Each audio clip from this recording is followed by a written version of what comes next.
Oke, bismillahirrahmanirrahim. Assalamualaikum warahmatullahi wabarakatuh.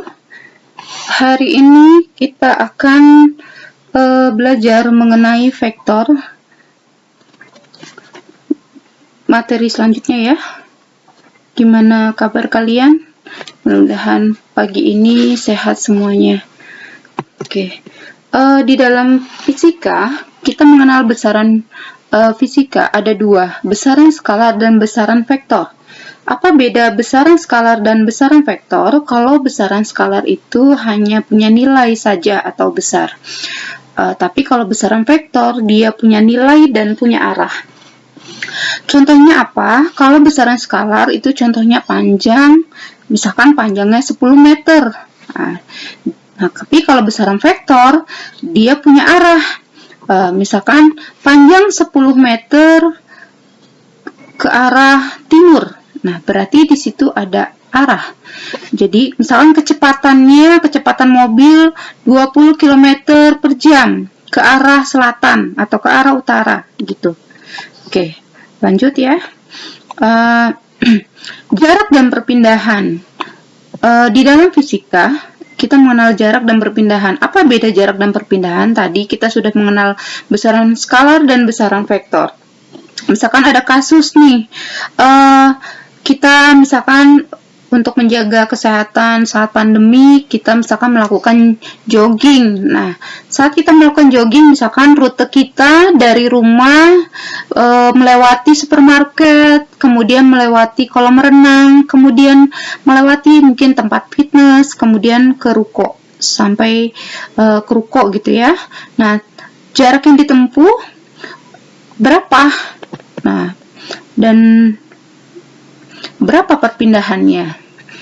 Untuk menghitung jarak, karena jarak merupakan besaran skalar, maka kita tinggal menghitung panjang lintasannya saja.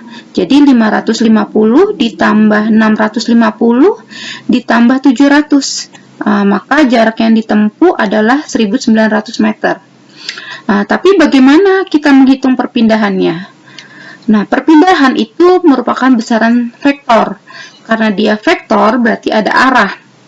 Maka, ketika kita menghitung besaran vektor atau menghitung perpindahan, sama aja kita menghitung panjang AD-nya. Jadi kita berpindah, sebenarnya kita hanya berpindah dari A sampai ke D. Nih ya.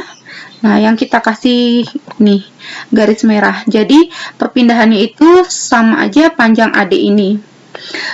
Kemudian, berapa sih panjang AD ini? Panjang AD ini bisa kita ukur langsung dengan menggunakan penggaris atau kita menggunakan metode Pythagoras. Gitu. Tergantung nanti permasalahannya ya. Kalau misalkan dia berbentuk segitiga, kita gunakan Pythagoras. Oke. Nah, di sini kita mengukur ternyata dengan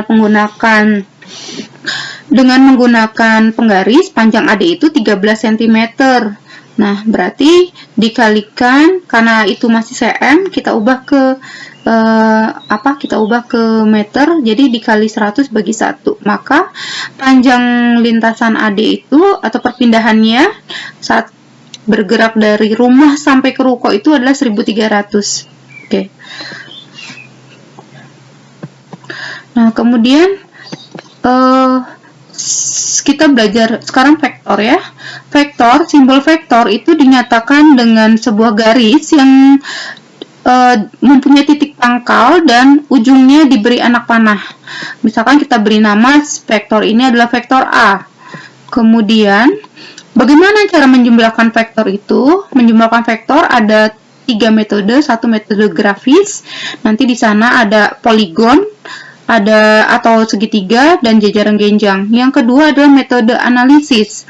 Yang kedua metode analisis, yang ketiga di antaranya adalah aturan kosinus. Yang ketiga adalah metode uraian. Nanti kita satu persatu kita akan pelajari ya.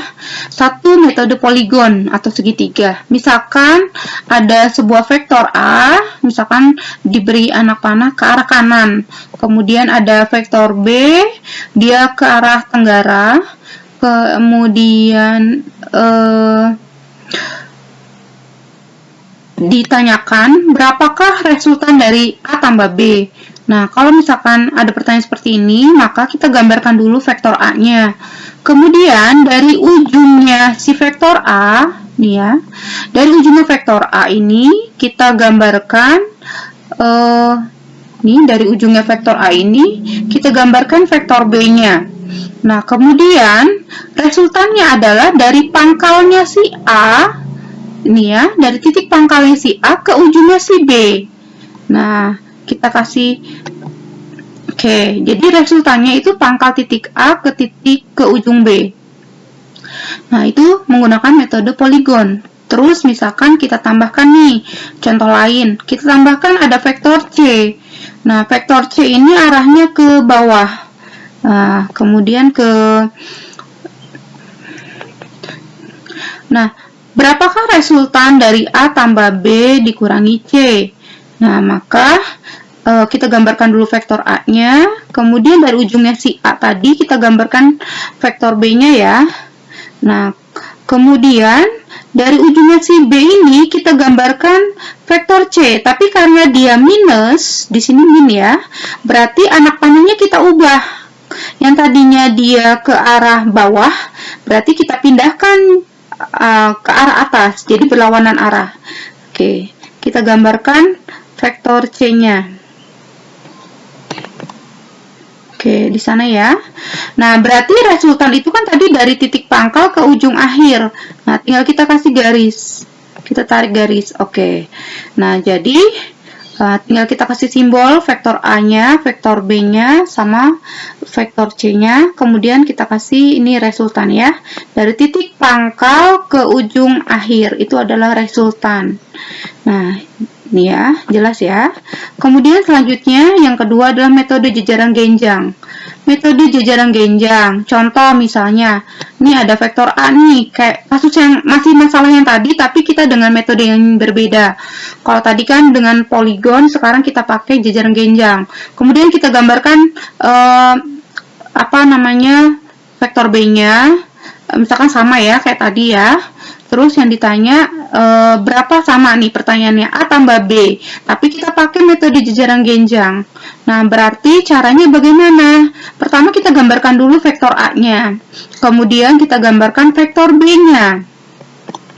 Nah, kemudian kita gambarkan bayangannya si A nih di ujungnya si B ya. Jadi ini kita gambarkan bayangannya si A di sini.